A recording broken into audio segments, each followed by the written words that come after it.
Mechanics वाला part हम start करते हैं IIT JEM के लिए। और इसमें आज की जो शुरुआत है, जैसे न्यूटन्स लॉ है, Newton's first law, second law, third law, एक बार मैं हल्का हल्का सा जिक्र करता हूँ उनका। न्यूटन ने 3 लॉज ऑफ मोशन दिए।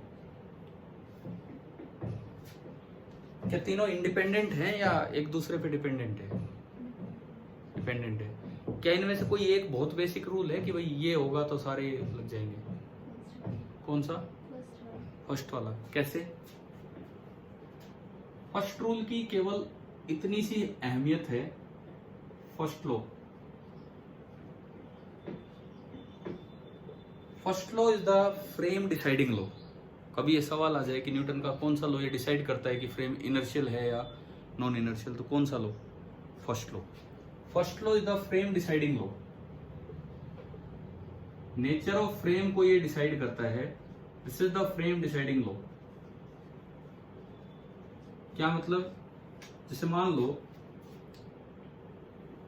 कोई ऑब्जेक्ट है, कोई भी ऑब्जेक्ट है, क्या उस पे लगने वाले फोर्सेस फ्रेम पे डिपेंड करते हैं या नहीं करते हैं? बिल्कुल नहीं करते हैं, बिल्कुल नहीं करते। वो तो ऑब्जर्वर का क्या मतलब है, उस पे कौन कौन इफेक्ट डाल रहे हैं वो फोर्स लगा रहे हैं। जैसे मान लो इस पे एक लग गया mg, एक क्या लग गया नॉर्मल रिएक्शन, और ये रखा आराम से टेबल पे रखा है जैसे, ठीक है, इस तरह से फोर्सेज ये दोनों अगर टेबल पे रखा है तो बैलेंस मिलेंगे कि नहीं?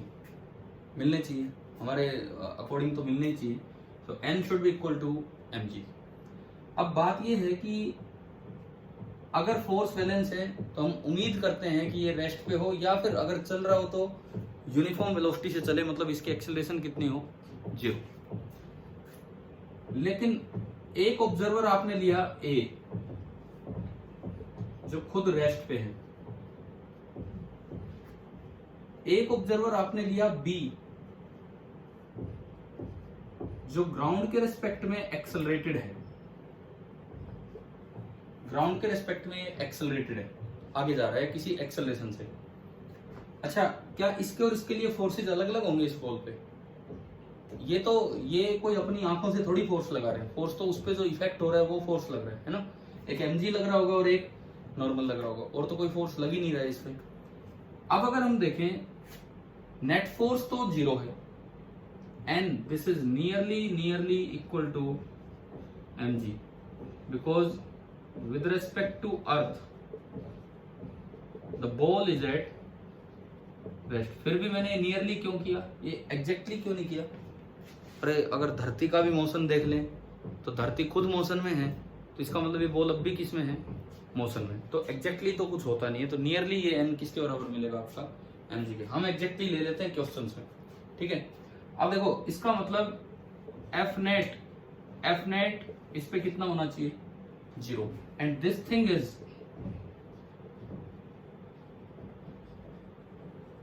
इज इंडिपेंडेंट ऑफ ऑब्जर्वर के रेस्पेक्ट में ये चीज बिल्कुल भी डिपेंड नहीं करेगी। हर एक ऑब्जर्वर के लिए F net कितना होगा? 0। बट एक बड़े काम की बात ये है, मैं इसको बॉल बोल रहा हूं, फॉर A, अगर A देखता है, A के लिए बॉल की एक्सेलरेशन कितनी है? A भी रेस्ट पे, बॉल भी रेस्ट पे, तो A के लिए बॉल की बॉल कितनी है? 0। लेकिन अगर B देखे, लेकिन अगर B इस पे नजर डाले तो B के लिए बॉल एक्सेलरेटेड है या अनएक्सेलरेटेड? वैसे तो बॉल रेस्ट पे रखी हुई है, लेकिन जब B आगे एक्सेलरेट हो रहा है तो उसको लगेगा कि बॉल पीछे जा रही है। क्लियर है ये चीज, है ना? इवन वेलोसिटी और एक्सेलरेशन और सब ऐसे ही होता है। आप आगे जा रहे हो तो अगर आप ऑब्जर्वर हो तो पहले आपकी जो एक्सेलरेशन वेलोसिटी वो आप में से घटा दी जाती है, वही बॉल में से घटाई जाएंगी। तो आप रेस्ट पे हो तो बॉल किधर एक्सेलरेटेड है? पीछे की तरफ। इसका मतलब acceleration of ball for B is non zero. अब देखो फोर्स तो कितना है दोनों के लिए? 0। एक्सेलरेशन एक के लिए 0 आ रहा है और एक के लिए non zero. Newton's first law क्या कहता है? वो छोड़ो, जिस फॉर्म में आप पढ़ते उसको छोड़ो। जो मेन बात जो कहना चाहिए थी वो ये थी न्यूटन फर्स्ट लॉ की, कि अगर किसी ऑब्जेक्ट पे फोर्स 0 होने पे एक्सेलरेशन भी 0 है, तो जो ऑब्जर्वर है, ऑब्जर्वर वो कैसा होगा, इनर्शियल। अब हम न्यूटन फर्स्ट लॉ को अलग तरीके से लेके चल रहे हैं कि भाई ये क्या बताना चाह रहे हैं। ठीक है, दूसरी बात, अगर फोर्स 0 है एंड एक्सेलरेशन नॉन जीरो आ जाए, या फिर एक्सेलरेशन फोर्स नॉन जीरो हो और एक्सेलरेशन कितनी आ जाए, 0 आ जाए, तो वो जो ऑब्जर्वर होगा, वो कैसा कहलाएगा, नॉन इनर्शियल। देखो बच्चे जो 11th-12th के बच्चे हैं वो तो ये बात याद रखते हैं कि भाई न्यूटन फर्स्ट लॉ क्या कहता है, अगर कोई बॉडी रेस्ट पे है तो रेस्ट पे रहेगी, मोशन में है तो उसी यूनिफॉर्म मोशन में रहेगी जब तक उस पे कोई एक्सटर्नल फोर्स ना लगे। ठीक है, वो अपनी तरफ से है, वो केवल ये है, इफ एफ इज 0, अगर कोई फोर्स ना लगे तो बॉडी की एक्सेलरेशन कितनी है, 0। बॉडी की एक्सेलरेशन 0 होने का मतलब है कि अगर वो रेस्ट पे थी तो रेस्ट पे रहेगी, और मोशन में है तो यूनिफॉर्म मोशन में रहेगी। क्या हम बचपन से अब तक मीन्स +1 9th इन 2 क्लासेज में आता है, क्या इसी को न्यूटन फर्स्ट लॉ मानते रहे हैं कि नहीं, है ना? क्या ये न्यूटन फर्स्ट लॉ है? नहीं है, ये तो न्यूटन फर्स्ट लॉ है ही नहीं। यानी कि जिस ऑब्जर्वर के लिए न्यूटन फर्स्ट लॉ सेटिस्फाई नहीं हो रहा है वो कैसा फ्रेम होगा आपका, नॉन इनर्शियल।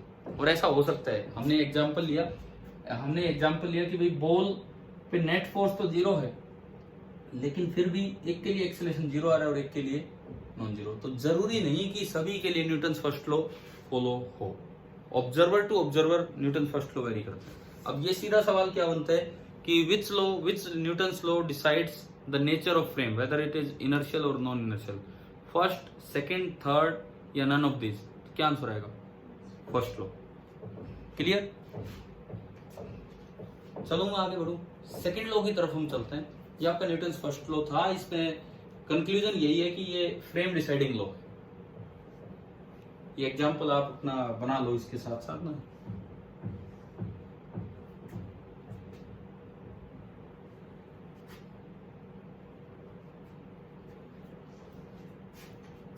हमें कई बार जैसे 11वीं क्लास में पढ़ाया गया था कि Newton second law is the real law of motion. एक और ये बात बताई गई और ये पेपर में भी आ गई, सब्जेक्टिव पेपर। उस समय ऑब्जेक्टिव का रिवाज नहीं था, कई साल पुरानी बात होगी है, 20 साल पुरानी बात। तो उस समय ऑब्जेक्टिव का रिवाज नहीं था, सब्जेक्टिव ही हुआ करते थे। तो ये पेपर में भी ये क्वेश्चन आ गया था हमारे स्कूल के पेपर में कि prove that Newton second law is the real law of motion. लेकिन अब जब सोचते हैं तो देखते हैं यार ये तो कितनी गलत सी चीज हो रही थी।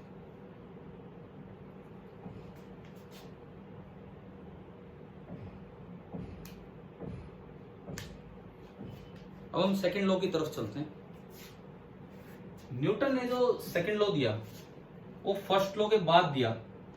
अब वो +1 का बच्चा कई बार सोचता है, क्योंकि उसका कारण ये है कि वो इस तरह से बुक्स में पढ़ लेता है और कोई बात नहीं है। 11वीं में कई बार बुक्स में ही ऐसी गलत सी चीज दे रखी है। सेकंड लॉ की एक सिंपल फॉर्म आप पढ़ते हो, F = dp/dt या फिर F = ma, पता है ना? अब F = ma कहता है कि F इज 0 तो A भी कितना होगा, 0। तो बोले फर्स्ट लॉ डेराइव कर दिया, F 0 होने पे A 0। फर्स्ट लॉ डेराइव नहीं किया आपने। अरे ये लगता ही सेकंड लॉ उनके लिए है जो ऑब्जर्वर कैसे होते हैं, इनर्शियल। ठीक है, न्यूटन जो सेकंड लॉ है, मैं हटाऊं ना इसको, ये तो हो ही गया है। न्यूटन का जो दूसरा लॉ है आपका, देखो मैं स्टेटमेंट उस तरह से नहीं लेके चल रहा हूं जो 11वीं की किताबों में मिलती है। अब हमें थोड़ा आगे बढ़ना है। न्यूटन का सेकंड लॉ, उसकी शुरुआत यूं होनी चाहिए कि कौन से फ्रेम, फॉर इनर्शियल फ्रेम्स,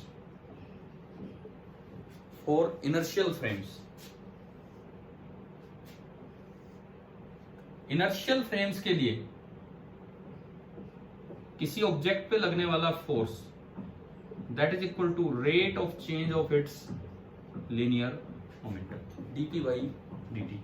आप p को लिख सकते हो m इंटू वी, m बाहर है, हम मान के चले कि m वेलोसिटी के साथ चेंज नहीं हो रहा है, लेकिन ये क्लासिकल मैकेनिक्स में ही होगा। आप जब रिलेटिविस्टिक मैकेनिक्स से चले जाएंगे वहां पे जैसे स्पीड बहुत ज्यादा होगी, मास स्पीड पे डिपेंड करता है, m not upon under root 1 minus v, पढ़ा है ना ये फॉर्मूला। हाँ, तो वहां पे फिर ये बाहर नहीं आ पाएगा। क्लियर है? जहां मास वेलोसिटी पे डिपेंड करने लग जाएगा वहां ये बाहर नहीं आएगा।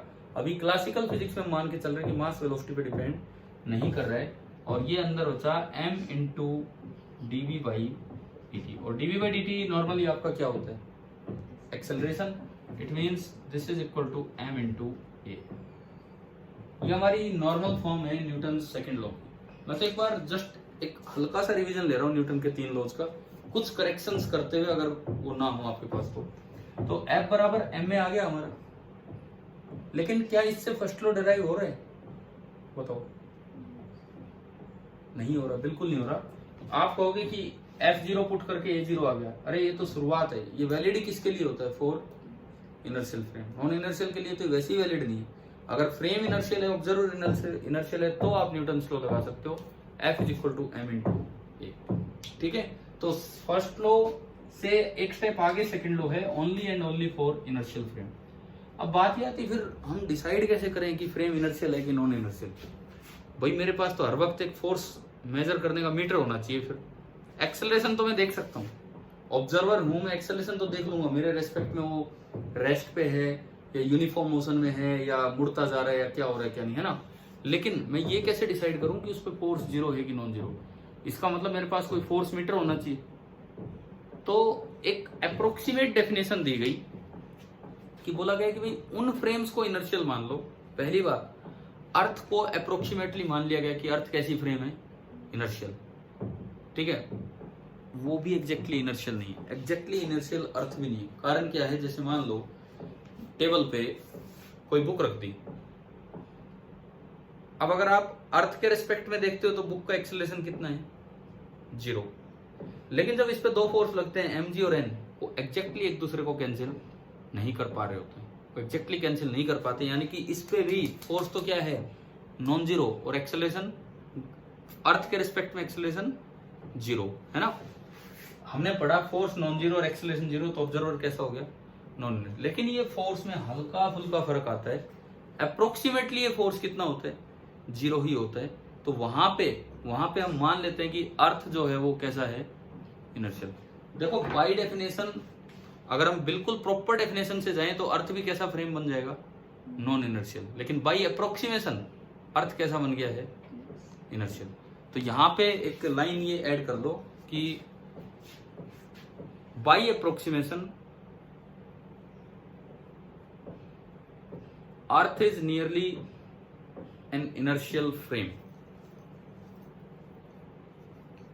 Earth is nearly an inertial frame.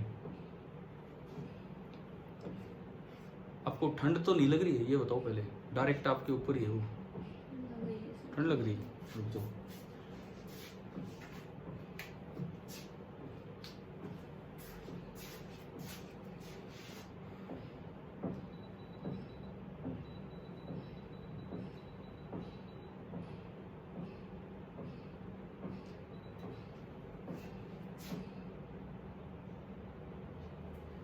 और एक और चीज, ये जो अर्थ के रेस्पेक्ट में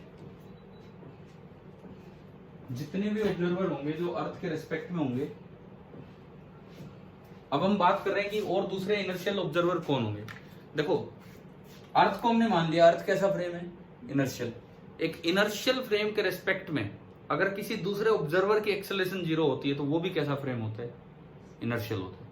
मतलब एक इनर्शियल फ्रेम के रेस्पेक्ट में कोई दूसरा ऑब्जर्वर है, वो रेस्ट पे हो या यूनिफॉर्म मोशन में हो, तो वो फ्रेम भी कैसा कहलाएगा? आपका इनर्शियल। तो दूसरी बात ये होगी कि विद रिस्पेक्ट टू अर्थ, अर्थ के रिस्पेक्ट में दो तरह के ऑब्जर्वर, एक वो ऑब्जर्वर जो कि किस पे हैं?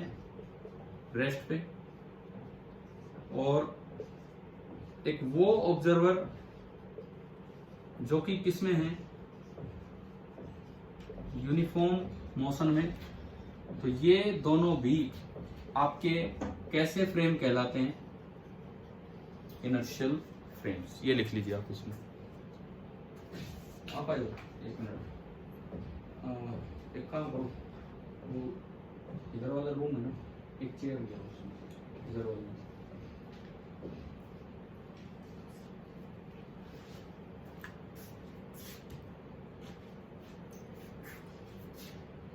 ये कभी ऐसा तो नहीं है बहुत देर से आए हो और पता ही लगा हो इधर नहीं। इनर्शियल नॉन इनर्शियल फ्रेम क्या होते हैं, डेफिनेशंस क्लियर हो रही है? ये चेयर हटानी होगी कोई जगह।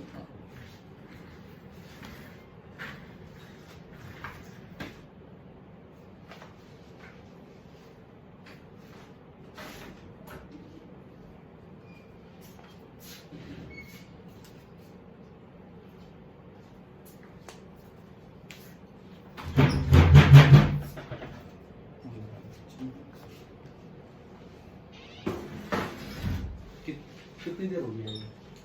अभी 5-10 मिनट। फिर वहाँ बैठे थे क्या? सर वो पड़ोस में बीमार हो गया। ना ना, मैं कह रहा हूँ यहाँ आने के बाद पता लग गया था कि इधर क्लास। हाँ सर ने बता दिया। ठीक। मैं एक बार जस्ट रिवीजन के तौर पे आपको बताता हूँ, इनका भी रिवाइज होगा, आप भी ध्यान दें। हमने आज मैकेनिक स्टार्ट की है फॉर IIT जैन, ठीक है, और इसमें जो सिलेबस का आपका पहला टॉपिक है that is Newton's laws of motion. बिल्कुल first topic Newton's laws of motion. Newton's laws of motion पे 3 लॉ जो 9वीं में भी बच्चे पढ़ जाते हैं, 11वीं क्लास में पढ़ जाते हैं, तो पढ़ते ही रहते हैं उनको, लेकिन थोड़ा सा गलत फॉर्मेट में। इवन हम लोग भी जब थे 9th 11th में तो अलग तरह से उन लॉज को पढ़ा, बाद में जाके पता लगा कि यार कुछ अलग दिया था न्यूटन ने।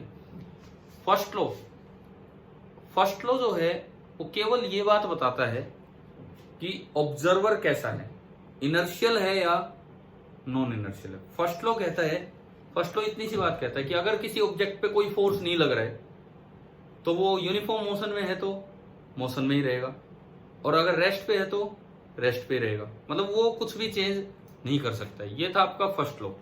क्लियर? अगर एक्सेलरेशन की टर्म्स में बात करें तो फर्स्ट लॉ ये कहता है कि अगर फोर्स 0 है किसी ऑब्जेक्ट पे तो उसकी एक्सेलरेशन कितनी होनी चाहिए? 0। अब फोर्स तो ऑब्जर्वर पे डिपेंड नहीं करता है, फोर्स तो उसके आसपास क्या माहौल है, फोर्स कौन लगा रहे हैं उन पे डिपेंड करता है, लेकिन एक्सेलरेशन पार्टिकल को ऑब्जर्व कौन कर रहा है उस पर डिपेंड करता है। तो ऐसा भी हो रहा था कि फोर्स 0 है, उसी पार्टिकल की एक्सेलरेशन किसी के लिए तो 0 है और किसी के लिए नॉन 0। ये एक एग्जांपल हमने लिया था, गया मिट लिया, एक एग्जांपल हमने लिया था, एक बॉल रखी है, एक बुक रखी है टेबल पे, तो उस पे नेट फोर्स तो 0 है।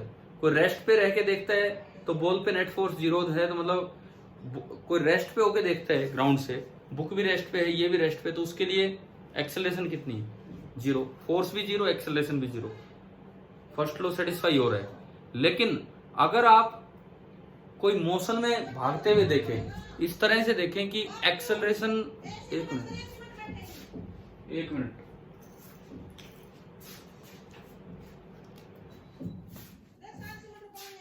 अगर मान लो कोई इस तरह का काम हो कि भागते हुए कोई देख रहा है या कोई एक्सेलरेटेड मोशन में है, वो बुक को देखेगा तो उसे लगेगा कि एक्सेलरेशन किधर है? पीछे की तरफ है, यानी कि फोर्स तो 0 था बुक पे, लेकिन उसको नजर आएगा कि एक्सेलरेशन कैसा है? नॉन 0। तो वो फ्रेम कैसा होता है आपका? Non inertial frame. First law केवल ये डिसाइड कर पा रहा होगा कि फ्रेम इनर्शियल है या फ्रेम नॉन इनर्शियल। फिर हम गए सेकंड लॉ पे। सेकंड लॉ ये कहता है, पहली बात जो सेकंड लॉ एग्जैक्ट फॉर्म में है वो लगता है किसके लिए? For inertial frame. ठीक है, इनर्शियल फ्रेम्स के लिए F is equal to d by d t of p. P क्या बोलते हैं हम? Linear momentum. Linear momentum of the object mass into velocity. ठीक है, मैंने पी की वैल्यू पुट की। अगर मास वेलोसिटी पे डिपेंड ना करे, रिलेटिविस्टिक फिजिक्स में डिपेंड करता है जहां स्पीड बहुत ज्यादा होती है, यहां डिपेंड नहीं करेगा क्लासिकल फिजिक्स में, तो आप मास को बाहर निकाल सकते हो और डी बाई डी टी को आप क्या लिख सकते हो? एक्सेलरेशन। तो F बराबर m है। लेकिन क्या ये इक्वेशन सबके लिए लगती है? नहीं, ये केवल कौन से ऑब्जर्वर्स के लिए वैलिड है? इनर्शियल। फिर बात आई कि भाई है कौन इनर्शियल? बिकॉज एक्सेलरेशन तो ऑब्जर्वर मेजर कर लेगा, फोर्स कैसे मेजर करेगा उस ऑब्जेक्ट पे? एक्सेलरेशन तो वो देख सकता है कि मुझे क्या नजर आ रहा है, फोर्स में कैसे बता दूं उस पे कितना है?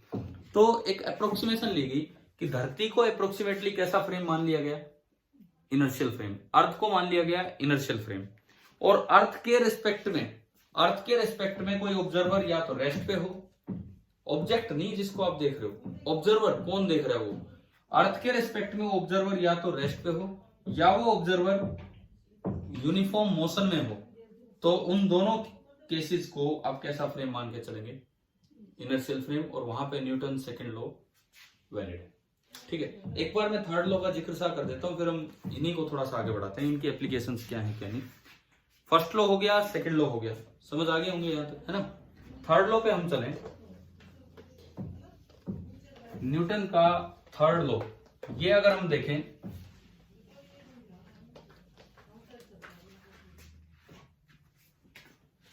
जो आपका थर्ड लॉ है, अक्सर हम उसे एक्शन रिएक्शन लॉ नाम से भी जानते हैं। Action and reaction are equal and opposite, बच्चे तो यही फॉर्म ज्यादा याद करते हैं कि एक्शन और रिएक्शन है क्या, फोर्स। जैसे मान लो मैंने किसी के थप्पड़ मार दिया, एक्शन है, उसने मेरे मार दिया, ये रिएक्शन है। तो मैंने किसी के थप्पड़ मारा, मेरे हाथ ने उसके मुंह पे फोर्स लगाया, वो एक्शन है। बदले में उसके मुंह ने मेरे हाथ पे उतना ही फोर्स लगा दिया अपोजिट डायरेक्शन में, वो क्या हो गया, रिएक्शन। हिसाब बराबर, ठीक है, एक टिका और हिसाब बराबर। मतलब न्यूटन का लॉ तो ये कहता है action and reaction are equal and opposite. अब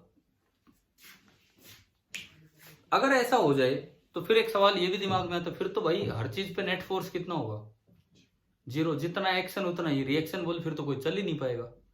लेकिन नॉर्मली लोग आराम से चलते हैं, क्यों, क्या इसका कारण है? Because action and reaction act on two different particles on two different bodies.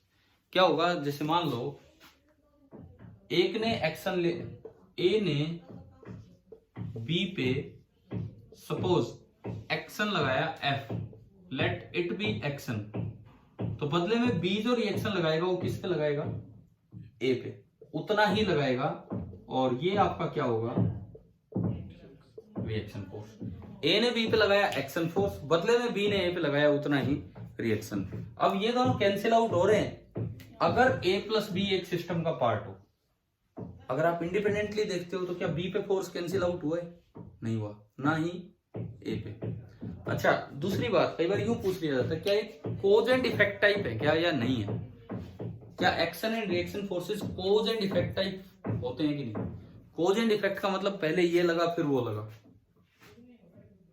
बताओ, एक्शन लगने के बाद रिएक्शन आता है या कोई फर्क नहीं पड़ता इससे।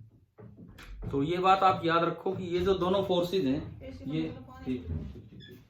जो दोनों फोर्सेज हैं, ये एक्शन और रिएक्शन फोर्स, ये जो दो फोर्सेज हैं, ये एक ही समय पे दोनों ऑब्जेक्ट पे लगते हैं। आप ये बता ही नहीं सकते कि पहले एक्शन लगा था या पहले रिएक्शन। ठीक है, आप ये डिटरमाइन नहीं कर सकते कि पहले एक्शन था कि पहले रिएक्शन था। दोनों के लगने का समय क्या होता है, बिल्कुल सेम होता है। ठीक है, ये था आपका Newton third law.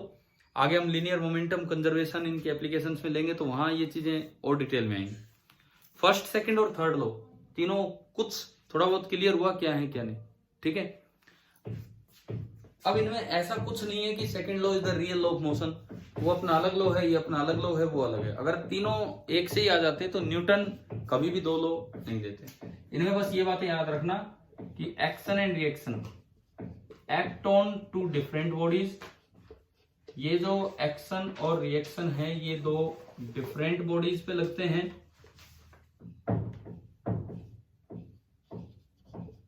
Act at same time.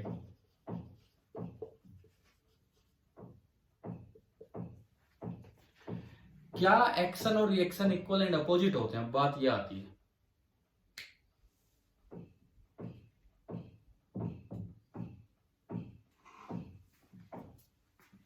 और strong Newton third law and weak Newton third law, इनमें क्या डिफरेंस है, पढ़े ये वर्ड्स, क्या मतलब है बताओ। ध्यान नहीं है कोई। देखो, स्ट्रॉन्ग न्यूटन थर्ड लॉ और वीक न्यूटन थर्ड लॉ का क्या मतलब है। जैसे ये ए और ये बी, लाइन ज्वाइन कर दो ए बी की, ये लाइन बनी। अगर ए ने बी पे जो फोर्स लगाया और बी ने ए पे जो फोर्स लगाया वो इसी लाइन के अलोंग है, these are along the line joining A and B, तो वहां पे कौन सी फॉर्म मानी जाती है न्यूटन थर्ड लॉ की? Strong form. ये जो फोर्स है इसी लाइन के अलोंग। ऐसा भी हो सकता है कि ए और बी एक दूसरे पे जो फोर्स लगा रहे हो वो चाहे इक्वल एंड अपोजिट हैं, लेकिन उनकी डायरेक्शन इससे अपोजिट है। अपोजिट नहीं मतलब इससे अलग है। Line joining A and B से अलग डायरेक्शन है, तो ये कौन सी फॉर्म मानी जाती है? Weak form. Newton's third law कोई सिस्टम स्ट्रॉन्ग फॉर्म में सेटिस्फाई कर रहा है, कोई सिस्टम वीक फॉर्म में सेटिस्फाई कर रहा है। इसका क्या मतलब है कि अगर वो दो फोर्सेस लग रहे हो along the line joining A and B, तो ये कौन सी फॉर्म होगी? Strong form. और अगर लग रहे हो इस तरह से, तो ये कौन सी फॉर्म होगी? Weak form. अब एक सवाल ये भी आता है कि क्या जरूरी है क्या कि भाई action and reaction equal and opposite हो? तो इसका आंसर है not necessary. every reaction force need not be equal and opposite to action force. Every reaction force need not be equal and opposite to action force. Magnetic forces में जाके इस तरह के example आपको मिल जाएंगे। आप ईएमटी पढ़ रहे हो आजकल, तो देखें उसमें इस तरह के एग्जांपल जहां न्यूटन थर्ड लॉ सेटिस्फाई नहीं हो रहा है। नहीं तो कोई अभी नहीं तो आ जाएंगे फिर वो चीजें ना, ठीक है। जरूरी नहीं कि भाई न्यूटन थर्ड लॉ वहां सेटिस्फाई हो। तो आप सिंपली ये बताओ, first law, second law, third law, क्या तीन बातें हमें क्लियर हुई? ठीक है। अब बात आती है कि अगर नॉन इनर्शियल फ्रेम में न्यूटन सेकंड लॉ लगाना हो तो कैसे लगाते हैं? नॉन इनर्शियल फ्रेम के भी दो सवाल होते हैं, दुनिया भर के सिचुएशंस होंगी, ज्यादातर नॉन इनर्शियल ही होंगी, तो फिर वहां कैसे हम सोल्व करें? बिकॉज बिना न्यूटन सेकंड लॉ के तो कुछ होने वाला है नहीं। तो न्यूटन सेकंड लॉ फिर वहां कैसे काम देगा? शुडो। ठीक है, अब थोड़ा सा उसका डिस्कशन हम करते हैं। आज का जो टॉपिक है, हम एक तरह से न्यूटन्स लॉ पे ही हैं और इस तरह नहीं जा रहे कि एक ही चीज पे न्यूमेरिकल क्वेश्चंस, हम थोड़ा एक बार एक ओवरव्यू ले रहे हैं कि क्या चीजें हैं क्या नहीं। ठीक है, ये मतलब ये लगा लो कि कुछ ऐसे मिसकॉन्सेप्ट होते हैं जो बच्चे छोटी क्लास से बना के ले आते हैं, तो हम उन्हें दूर करने का काम कर रहे हैं इस क्लास में। ठीक है ना, चलो अब आगे देखते हैं। बेटा हो गए?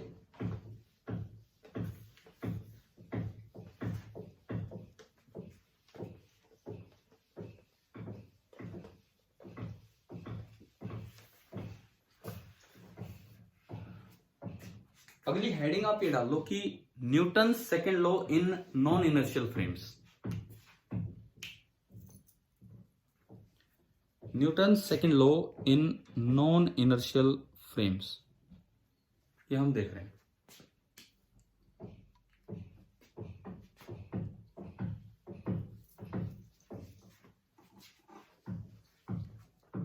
देखो,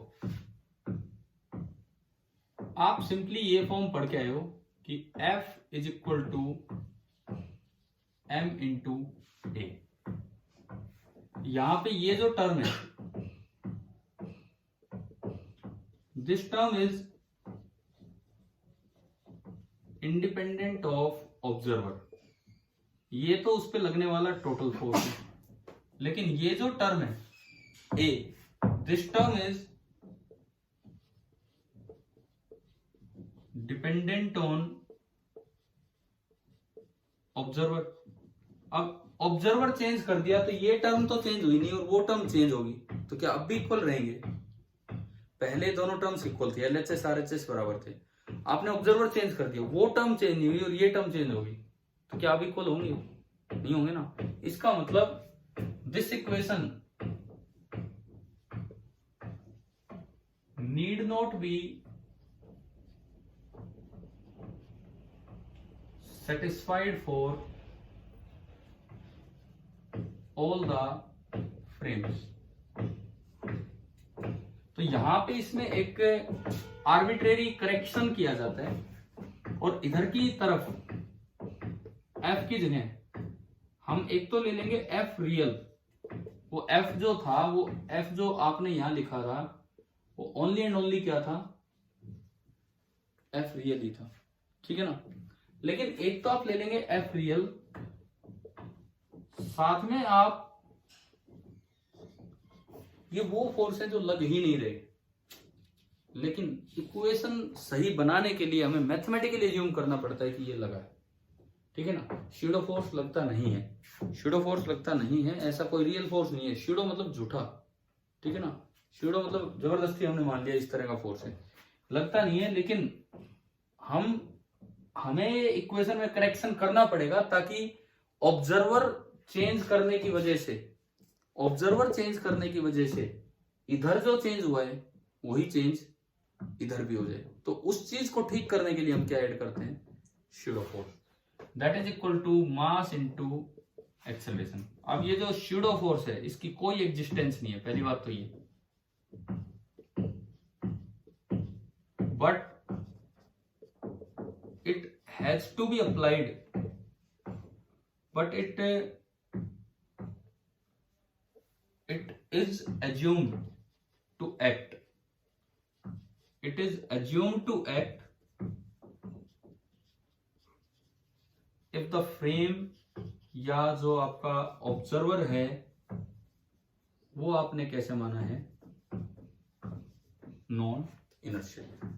अगर आपका फ्रेम या ऑब्जर्वर आपका नॉन इनर्शियल है तो आपको शूडो फोर्स वहां पे मानना ही होगा, ठीक है। मतलब जो न्यूटन लॉ की इक्वेशन थी F बराबर m में, असल उसकी फॉर्म ये हो जाती है F plus F pseudo is equal to ma। अब क्या होगा, अब ऐसा करने से ये वाली टर्म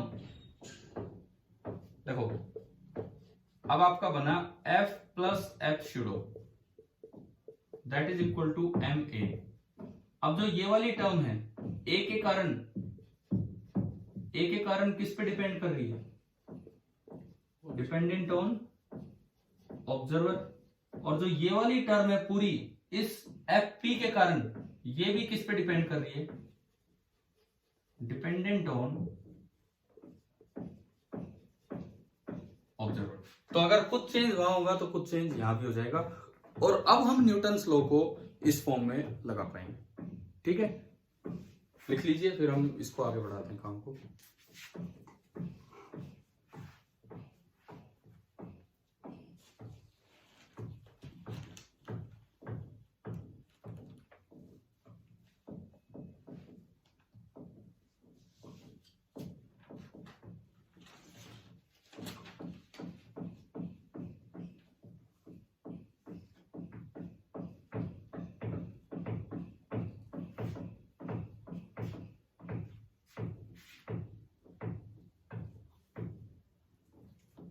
चलें आगे बढ़े।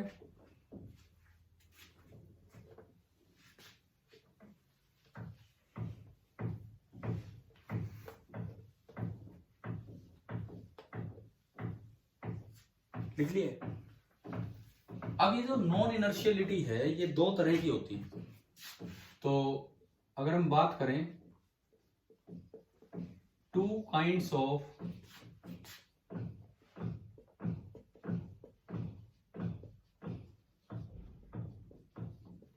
Non inertiality, two kinds of non inertiality means frame में ऐसा क्या है कि भाई किस किस तरह से होगी।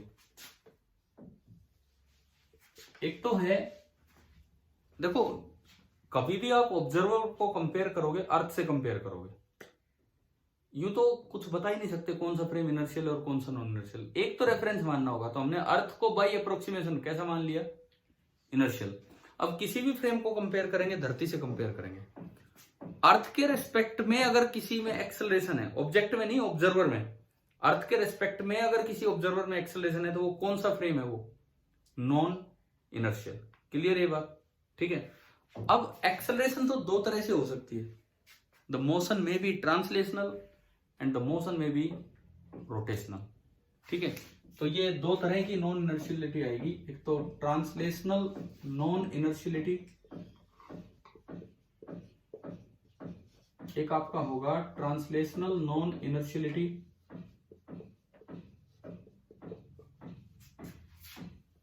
और एक आपकी होगी रोटेशनल नॉन इनर्शियलिटी।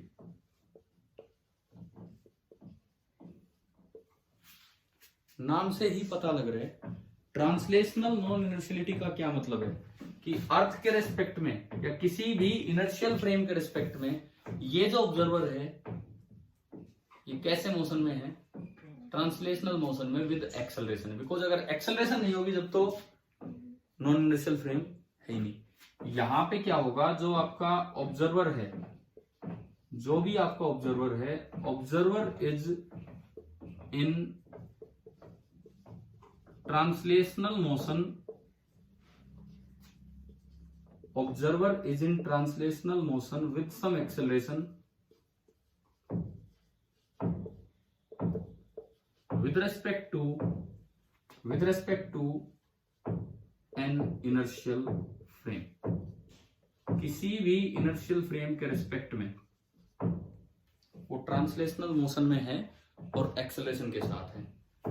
रोटेशनल नॉन इनर्शियलिटी का क्या मतलब होगा कि जो आपका ऑब्जर्वर है इस सिचुएशन में,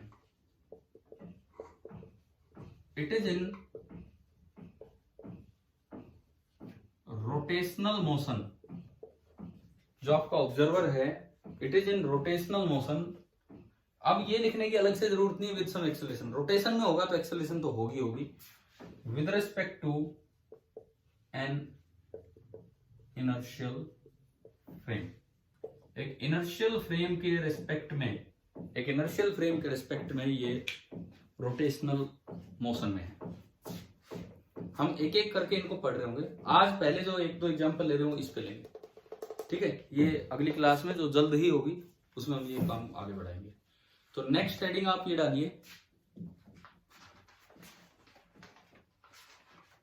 हेडिंग ये डाल लो कि frames with translational acceleration. Frames with translational acceleration.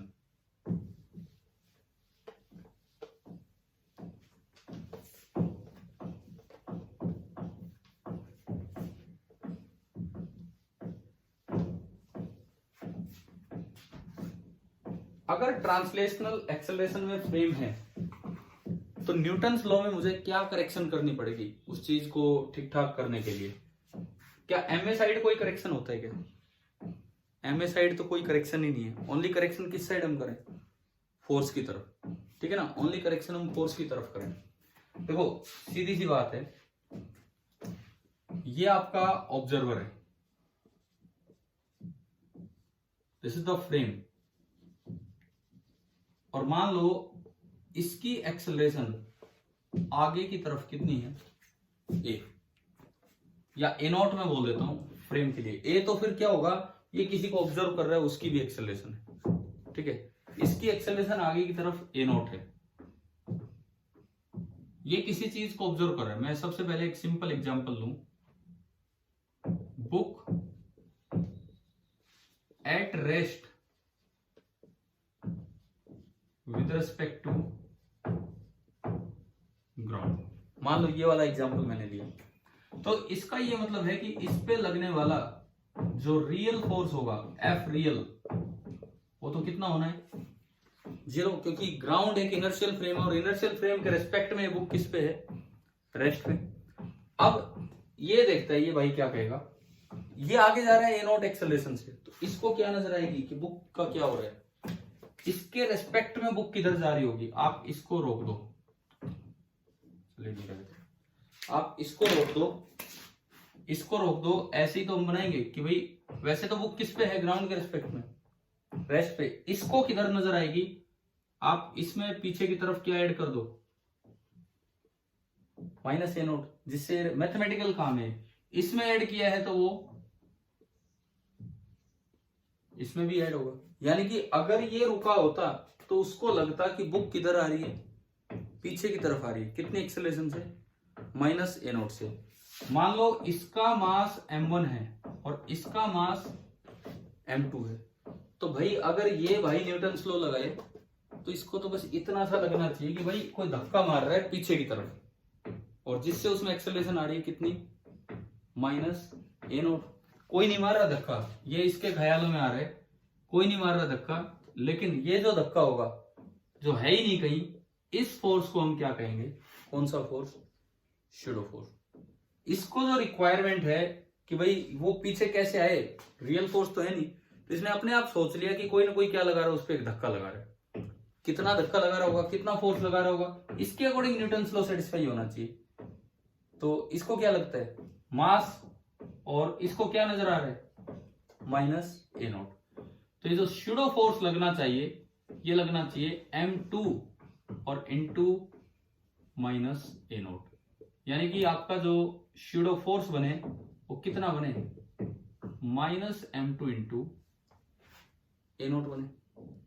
ठीक है, क्लियर है। अगर मैं यहां से देखूं एफ शूडो, क्या फॉर्मूला आ रहा है देखो, माइनस टाइम्स मास किसका, ऑब्जर्वर का कि उस ऑब्जेक्ट का, ऑब्जेक्ट का, मास ऑफ ऑब्जेक्ट, और ये ए नोट एक्सेलरेशन किसकी है, ऑब्जर्वर की, इनटू एक्सेलरेशन ऑफ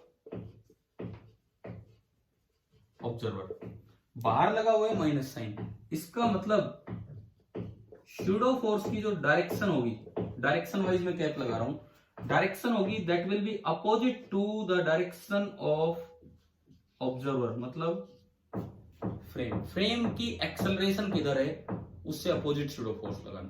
क्लियर है। एंड शूडो फोर्स का जो मैग्नीट्यूड होगा, मैग्नीट्यूड वो कितना होगा, ये यहीं से आ रहा है।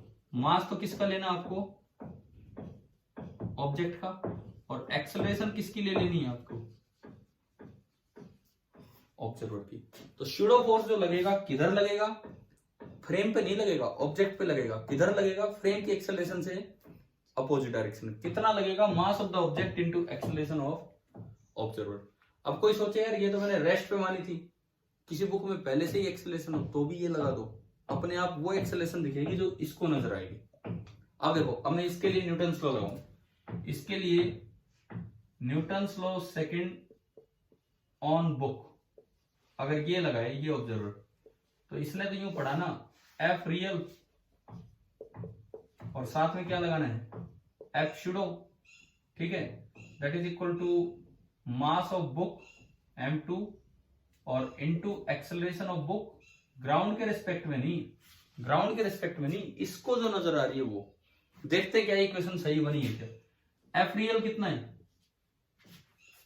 एफ रियल बुक पे कितना है, 0। क्यों, क्योंकि बुक ग्राउंड के रिस्पेक्ट में किस पे थी, रेस्ट पे। एफ शूडो कितना बना आपका, एफ शूडो अभी आप बना के लाए थे, एफ शूडो ये बनेगा माइनस m2 और इनटू इनो। बनाए, उस साइड चेक करो क्या यही चीज है क्या, is equal to m2 acceleration of book. इसको क्या लग रहा है, इसको कितनी एक्सेलरेशन नजर आ रही है बुक में, ए नोट की माइनस ए नोट। ये खुद ए नोट से जा रहा है तो इसको लगेगा बुक कितने से आ रहा है, माइनस ए नोट से। तो ये जब ए बुक पुट करेगा तो ये तो क्या पुट करेगा, माइनस ए नोट। तो आप देखो LHS बराबर RHS बन रहा है कि नहीं।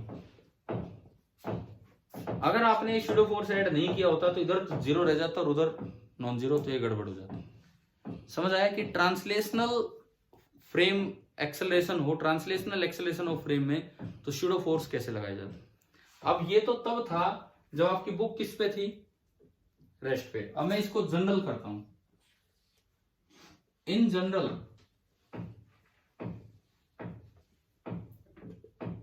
इवन अगर ये जो बुक है जिसका मास कितना है m2, सपोज ये बुक उधर जा रही है कहीं A1 से, लेकिन ये A1 ग्राउंड के रिस्पेक्ट में नहीं है, किसके रिस्पेक्ट में है, ये है विद रिस्पेक्ट टू जो आपका फ्रेम है उसके रिस्पेक्ट में।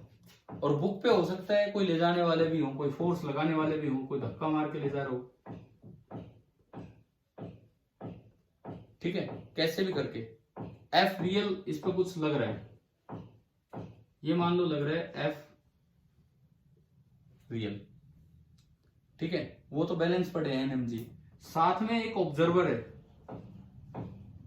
साथ में एक ऑब्जर्वर है जो आगे जा रहा है कितनी एक्सेलरेशन से, ए नॉट से। ये आपका फ्रेम है। तो यहां पे क्या इक्वेशन बनेगी इन जनरल?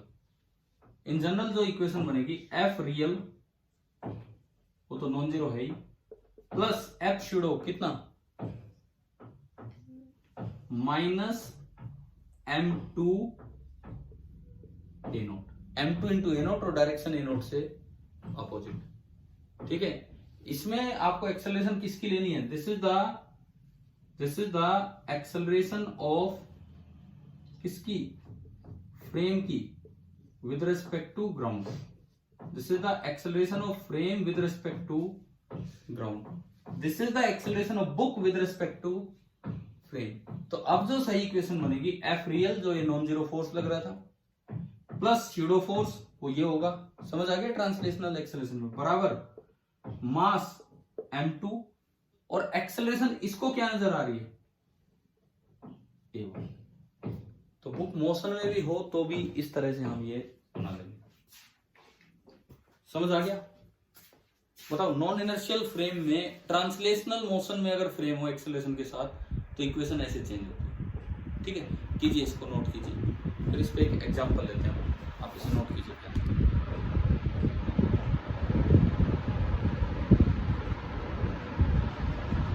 पहले ये सब है एंड देन लास्ट में जनरल काम किया है, तो मोशन में भी आ गया।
हो गया नोट? ये वाला हो गया? ऊपर वाला गया।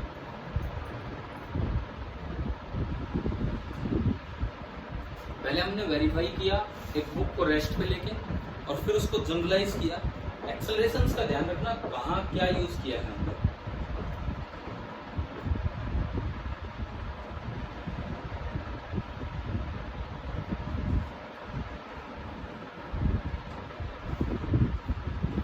अब हम एक क्वेश्चन पे चलते हैं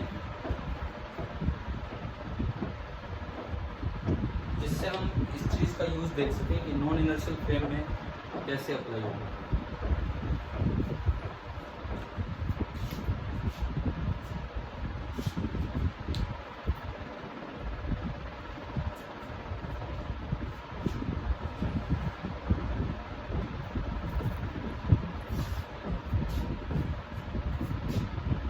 हो गया? ठीक है। देखो, एक क्वेश्चन के साथ हम इसको अप्लाई करते हैं। सपोज एक गाड़ी है और वो एक्सेलरेटेड है, एक गाड़ी है और वो आगे की तरफ जा रही है with some acceleration a naught, ये आपको दिया गया है। और इसमें एक ऑब्जर्वर हमने यहां बैठा रखा है बैक सीट पे। बैक सीट पे एक ऑब्जर्वर बैठा हुआ है ठीक है, ये गाड़ी में जो हो रहा है देख रहे हैं पीछे। आपने यहाँ पे एक बॉल को सस्पेंड किया, ऊपर से एक बॉल को लटका दिया रस्सी के सहारे। अगर गाड़ी यूनिफॉर्म स्पीड से चले तो बॉल सीधी रहेगी, जैसे गाड़ी एक्सेलरेट आगे करेगी बॉल किधर आएगी? आप खुद अपने आप देखो, आप खड़े हो गाड़ी में बिना कुछ साइडों में शीट वीट को पकड़े या कोई हैंडल नहीं पकड़ रखा आपने, ड्राइवर आए और एकदम गाड़ी को स्टार्ट कर दे। स्टार्ट मतलब यूं नहीं बस चाबी ऑन कर दी वो स्टार्ट नहीं, स्टार्ट का मतलब मैं कह रहा हूँ कि अच्छा एकदम से उसको आगे ले जाए, क्या होता है बताओ? हम किधर जाते हैं?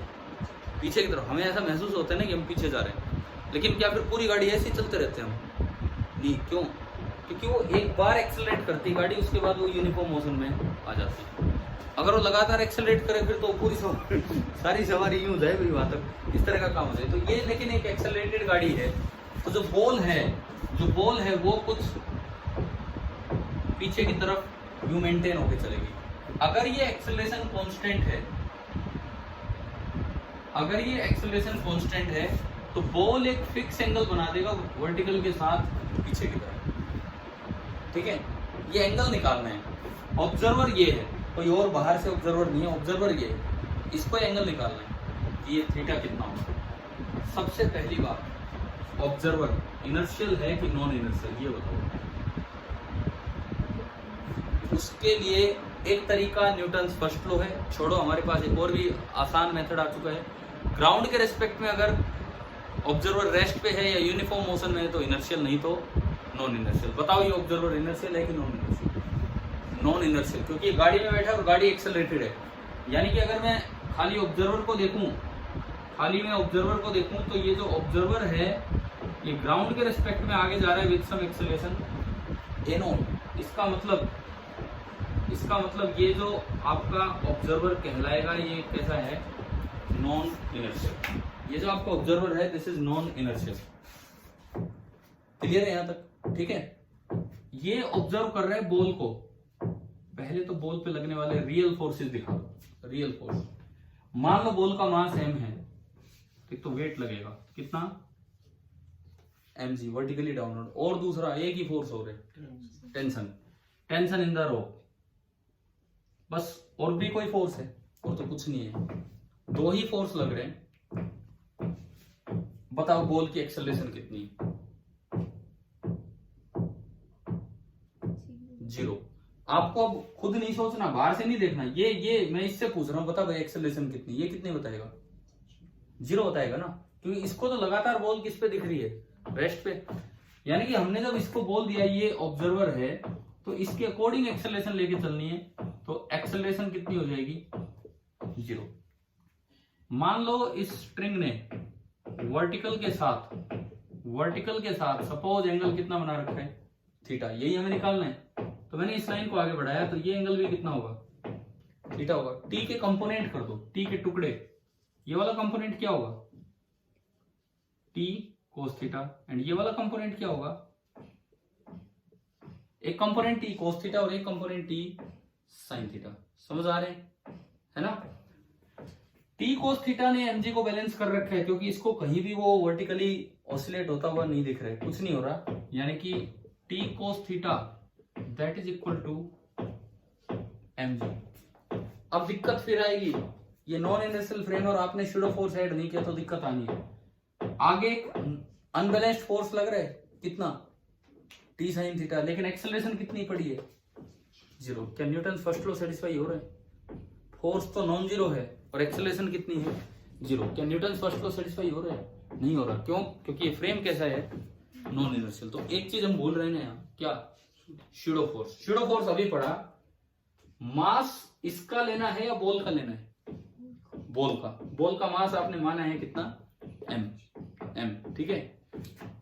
एक्सेलरेशन किसकी लेनी है? ऑब्जर्वर की कितनी एक्सेलरेशन है ग्राउंड के रिस्पेक्ट में? a note. यानी कि जो शूडो फोर्स लगेगा वो लगेगा m इंटू a नोट। किधर लगेगा? Opposite to the direction of acceleration of observer किधर जा रहा है? आगे। तो शूडो फोर्स जो आप लगाएंगे, वो किधर लगाएंगे आप? पीछे लगाएंगे। क्लियर है? ये आपका शूडो फोर्स लगा, कितना लगेगा? Mass of the ball m, लेकिन एक्सेलरेशन ऑफ ऑब्जर्वर और वो कितनी है ए नॉट। और क्योंकि इसके लिए एक्सेलरेशन 0 है तो इसके लिए तो हर तरफ से फोर्स बैलेंस होने चाहिए।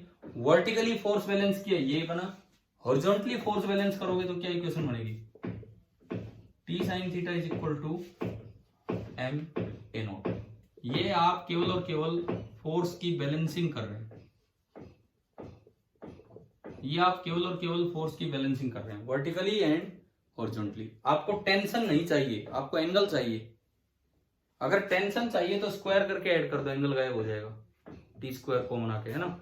और अगर एंगल चाहिए तो इक्वेशन नंबर 1 से इक्वेशन नंबर 2 को डिवाइड कर दो तो sine theta upon cos theta tan theta, m से एम गया और ये कितना आ गया ए नॉट बाई जी। तो अगर आपको थीटा ही लिखना हो तो tan inverse of a naught upon g. आप बताओ क्या ये समझ आया? शूडो फोर्स मतलब किस तरह। अब अगर ये आप ना लगाते, क्या लग रहा है वैसे ये कोई फोर्स लग रहा है क्या बॉल पे? बताओ, कुछ नहीं लग रहा है, कुछ भी नहीं लग रहा है। लेकिन अगर ना लगाते तो न्यूटन्स लॉ एज सच नहीं बन पाता और हम थीटा नहीं निकाल पाते इस फ्रेम के लिए। ग्राउंड वाला अब भी निकाल लेता, एक ऑब्जर्वर बाहर बैठा वो अपने हिसाब से न्यूटन्स लॉ लगाएगा, वो अब भी निकाल देगा, लेकिन ये कभी फिर सोल्व नहीं कर पाता। तो शूडो फोर्स ट्रांसलेटिंग फ्रेम में क्या होता है, कैसे लगाते हैं, कुछ थोड़ा सा समझ आया है कि नहीं? हम और एग्जाम्पल लेंगे, इस पे आगे लेंगे। आज थोड़ा सा समय कम है, इतना है नहीं टाइम, बट अब अगली क्लास संडे नहीं, संडे से पहले मैं लगा दूंगा, ठीक है। आपके ग्रुप पे मैसेज जो है ग्रुप उस पे आ जाया करेगा। आज का कंक्लूजन इतना सा है, आज जो हमने पढ़ा है न्यूटन के लॉज। आपका स्टार्टिंग टॉपिक ये है Newton's laws of motion and its application. IIT JAM का जो मैकेनिक्स का स्टार्टिंग टॉपिक है वो हमने न्यूटन के 3 लॉ एक बार रिवाइज किए। फर्स्ट लॉ बचपन से पढ़ते आए कि अगर फोर्स नहीं लग रहा है तो जो जैसा है वैसा ही रहेगा। अब उसकी थोड़ी सी फॉर्मेट चेंज करके पढ़ा है कि ये फ्रेम को डिसाइड करने वाला लॉ है कि फ्रेम इनर्शियल है या नॉन इनर्शियल। सेकेंड लॉ हम पढ़ते रहे कि वो तो हमेशा लगता है, लेकिन कैसे फ्रेम में, इनर्शियल फ्रेम में। नॉन इनर्शियल फ्रेम में आपको उसमें मॉडिफिकेशन करके लगाना पड़ेगा और एफ रियल के साथ साथ एफ क्या ऐड करना पड़ेगा, शूडो, ठीक है। तीसरा फ्रेम है एक्शन रिएक्शन, उसमें एक टर्म पड़ी कि वीक फॉर्म और एक स्ट्रॉन्ग फॉर्म। एक ही line joining A and B के अलोंग एक्शन रिएक्शन लग रहे हैं तो वो स्ट्रॉन्ग फॉर्म है, नहीं तो वीक फॉर्म। एक पढ़ा कि वो एक ही समय पे लगते हैं, ऐसा नहीं होता कि कोज एंड इफेक्ट रिलेशन है, ये कोज है ये इफेक्ट है, अलग अलग बॉडीज पे लगते हैं, ठीक है। फिर हमने पढ़ा कि जरूरी नहीं कि वो लगे, जरूरी नहीं कि न्यूटन थर्ड लॉ सेटिस्फाई हो। ईएमटी में ऐसे टॉपिक्स आएंगे जहां पे वो सेटिस्फाई नहीं भी होगा, क्लियर है। मैग्नेटिक फोर्सेज में कई बार वो सेटिस्फाई नहीं होते न्यूटन थर्ड लॉ, क्लियर यहां तक। उसके बाद हम गए न्यूटन सेकंड लॉ को थोड़ा और ठीक करने और हम नॉन इनर्शियल फ्रेम की तरफ चले गए। नॉन इनर्शियलिटी मैंने बताई 2 तरह की होती है, एक ट्रांसलेशनल मोशन और एक रोटेशनल मोशन। एक तो ट्रांसलेशनल मोशन होगा और एक आपका रोटेशनल होगा। अभी ट्रांसलेशनल पूरा नहीं हुआ है, ये कंटिन्यू होगा अगली क्लास में। फिर उसके बाद हम रोटेशनल नॉन इनर्शियलिटी पे चलेंगे और रोटेशनल नॉन इनर्शियलिटी में इस तरह के फोर्सेज आएंगे, सेंट्रीफ्यूगल फोर्स, कोरियोलिस फोर्स, सुने हैं ना ये नाम, यूज किए हैं या नहीं किए इतने? कौन से में? सेकंड सेम में थोड़ा बहुत आए थे, कोई नहीं, इनको अच्छे से पढ़ेंगे। तो अब हमारा पहला काम यही रहेगा कि हम न्यूटन्स लॉ, फिर उसके ये जो फ्रेम वाले काम है ये करें, फिर हम मोशन अंडर सेंट्रल फोर्स पे चलेंगे। तो इस तरह से हम अपने काम को आगे बढ़ाएंगे। कुछ चीजें देखो, अगर आप जैम में अच्छा स्कोर करना चाह रहे हो, अच्छे का मतलब मैं तो ये सोच रहा हूँ कि आप बिल्कुल टॉपर वाली कैटेगरी में हो, एटलीस्ट टॉप 100 में हो, एटलीस्ट टॉप 100 में वहां तक पहुंचना है। तो कुछ चीजें ऐसी हैं जो +1 मैकेनिक्स की बात चल रही है इसलिए कह रहा हूँ, +1 के कुछ फॉर्मूले, कुछ छोटी छोटी बातें वो भी आपको आनी चाहिए। खाली हम सोचे कि हम ये सेंट्रीफ्यूगल, कोरियोलिस और ये नए नए तगड़े तगड़े टर्म पढ़ जाएं, लेकिन वो बेसिक क्लियर ना हो तो फिर वहां दिक्कत बन जाती है। तो मैं तो ये कहूंगा थोड़ा बहुत +1 का अपने साथ साथ आप लोग रिवाइज करते चले। मुझे लगेगा कोई टॉपिक रिवाइज करना है तो मैं इस क्लास के साथ लूंगा। पहले बताओ आज का काम समझ आ गया है? ठीक है, अगली बार विद सीपीपी एक असाइनमेंट के साथ हम इस काम को आगे बढ़ाएंगे, आपको होमवर्क के लिए मिलेगा, ठीक है, आपके ग्रुप पे आ जाएगा। Thank you.